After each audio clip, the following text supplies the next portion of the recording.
नमस्ते दोस्तों, मैं डॉक्टर प्रबल अग्रवाल, राधा कृष्ण होम्यो क्लिनिक रामपुर से। आज जिस टॉपिक के ऊपर मैं आपसे डिस्कस करने वाला हूँ वो है पैरालिसिस। पैरालिसिस क्या होता है, पैरालिसिस के टाइप्स क्या होते हैं और पैरालिसिस के कॉज क्या होते हैं, इनके बारे में मैं आपसे डिस्कस करूंगा। पैरालिसिस को हम कहते हैं लकवा मारना। तो पैरालिसिस का मतलब क्या होता है, जब हमारा वॉलेंट्री मसल्स का मूवमेंट जो है वो खत्म हो जाए। जो हमारे हाथ में है, जैसे हम अपनी पलक झपका पा रहे हैं, अपने हाथ को मूवमेंट कर पा रहे हैं, ये हमारे हाथ में है। अगर ये मूवमेंट खत्म हो जाए due to spinal cord injury की वजह से, ब्रेन स्ट्रोक की वजह से या फिर नर्व इंजरी की वजह से, अगर ये मूवमेंट खत्म हो जाए, हम अपने मर्जी से अपने हाथ को, अपनी आंखों को, अपनी पलकों को झपक ना पाए या मूवमेंट नहीं कर पाए, तो उस चीज़ को हम पैरालिसिस कहते हैं या फिर लकवा मारना कहते हैं। ये 4 टाइप का होता है। सबसे पहला आपका मोनोप्लेजिया। मोनोप्लेजिया में क्या होता है, आपका कोई भी एक पार्ट अफेक्टेड हो जाएगा, कोई भी एक पार्ट, यानी कि आपका राइट लिम्ब अफेक्ट हो सकता है या लेफ्ट अपर लिम्ब भी अफेक्ट हो सकता है, या लोअर लेफ्ट लिम्ब या राइट लेफ्ट लिम्ब अफेक्ट हो सकता है। यानी कि आपकी टांग जो है वो काम करना बंद कर सकती है या हाथ काम करना बंद कर सकता है, यानी कोई भी एक पार्ट आपके बॉडी का अगर काम करना बंद कर दे तो उसे हम मोनोप्लेजिया कहते हैं। दूसरा आता है हमारा हेमीप्लेजिया। हेमीप्लेजिया में क्या होता है, हमारा half side of the body, चाहे वो राइट हाफ हो चाहे वो लेफ्ट हाफ हो, कोई सा भी एक हाफ जो है वो हमारा काम करना जब बंद कर देता है तो वो आता है हमारा हेमीप्लेजिया में।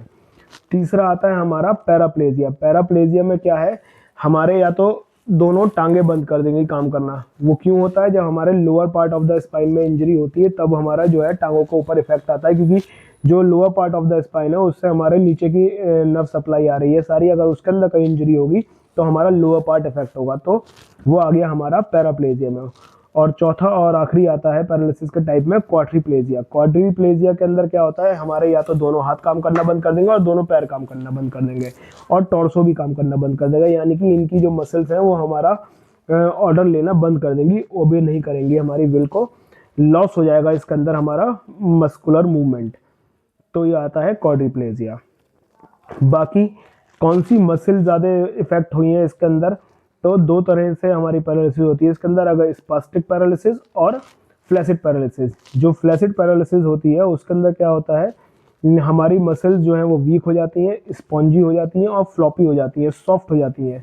इसके अंदर जो है टीचिंग मूवमेंट कम हो जाता है, रिड्यूस हो जाता है इसके अंदर। और जो स्पास्टिक पैरालिसिस होती है मसल्स की, तो उसके अंदर हमने देखा है कि मसल्स हमारी अकड़ जाती हैं, हमारे हाथ के अंदर अकड़न आ जाएगी, रिजिड हो जाएगा, स्टिफ हो जाएगा, ट्विचिंग मूवमेंट बढ़ जाएंगे, बहुत जल्दी जो है वो मसल्स जो है वो कॉन्ट्रैक्ट और रिलैक्स होगी। तो ये हमारा स्पास्टिक पैरालिसिस के अंदर आता है। बेस्ड ऑन द सीवियरिटी के हिसाब से भी हमारे यहाँ पार्शियल पैरालिसिस भी होती है और कंप्लीट पैरालिसिस भी होती है। पार्शियल पैरालिसिस जो होती है ये हमारी कुछ टाइम के बाद इसके अंदर मसल्स जो है वो रिकवर कर लेती है, यानी हमारी मसल्स पूरी तरह से डैमेज नहीं होती, थोड़ा बहुत मूवमेंट हमारा रहता है।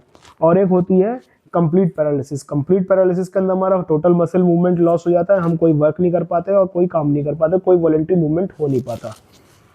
और बेस्ड ऑन ड्यूरेशन, कुछ ड्यूरेशन के हिसाब से पैरालिसिस होती हैं जो कि ड्यूरेशन के ऊपर बेस्ड होती हैं। टेम्पररी पैरालिसिस जो कि हमारी कुछ टाइम तक के लिए रहती है और वो ठीक हो जाती है। और एक होती है कंप्लीट पैरालिसिस, ये लाइफ लॉन्ग भी रह सकती है, इसके अंदर रिकवरी के चांसेस भी कम होते हैं। तो ये है हमारे पैरालिसिस के टाइप्स। और क्या कारण होते हैं इसके, आपका ब्रेन स्ट्रोक, अगर आपको बीपी हाई की दिक्कत रहती है, जैसे आजकल सर्दी चल रही है, सर्दियों की वजह से अगर किसी को ब्रेन स्ट्रोक हुआ, ब्रेन के अंदर नर्व हमारी डैमेज हो गई, तो उसकी वजह से भी हमारे को पैरालिसिस होने के चांसेस रहते हैं। और अगर ज़्यादा सीवियर कंडीशन है तो उसकी वजह से हमारी डेथ भी हो जाती है। तो पैरालिसिस अगर आपको है तो पैरालिसिस को आप हल्के में ना लें, उसका इलाज करें, उसका ध्यान रखें और हीट और कोल्ड से बच के रहें, क्योंकि सन स्ट्रोक की वजह से भी आपको पैरालिसिस होती है और कोल्ड स्ट्रोक की वजह से भी आपको पैरालिसिस होती है। तो इसलिए ज़्यादा देर तक आप धूप में भी ना रहें और ज़्यादा देर तक ठंडी हवा में या ठंडे वातावरण में ना रहें। अगर आपको जाना है तो अच्छी तरह से ठंड में तो बॉडी को कवर करके जाएं, हाथ पैर चेहरा और आपका सर ढका रहना चाहिए अच्छी तरह से, गर्दन बिल्कुल सही से ढकी रहनी चाहिए। और गर्मियों में हमें जब भी बाहर निकलना है तो धूप की वजह से भी हमें स्ट्रोक होते हैं, जिसकी वजह से हमें पैरालिसिस होने के चांसेस होते हैं। तो पानी अच्छी तरह से पी के निकलें, वाटर बॉडी को अपने हाइड्रेट करके तब आप कहीं बाहर जाएं। कुछ होम्योपैथिक मेडिसिन जो बहुत अच्छा काम करती है पैरालिसिस के अंदर, अगर आपकी राइट साइडेड पैरालिसिस होती है तो एक मेडिसिन आती है हमारी कॉस्टिकम 30। अगर आप इसकी सुबह शाम 2-2 बूंदे 1 हफ्ते तक लेंगे तो आपकी बॉडी जल्दी रिकवर करना स्टार्ट कर देगी।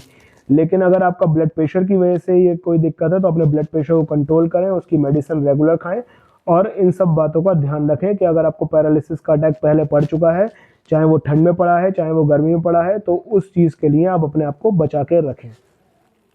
अगर आपको मेरी दी गई जानकारी अच्छी लगी और मेरी दी गई जानकारी से संतुष्ट है तो प्लीज़ मेरे चैनल को लाइक करें, शेयर करें, सब्सक्राइब करें। धन्यवाद।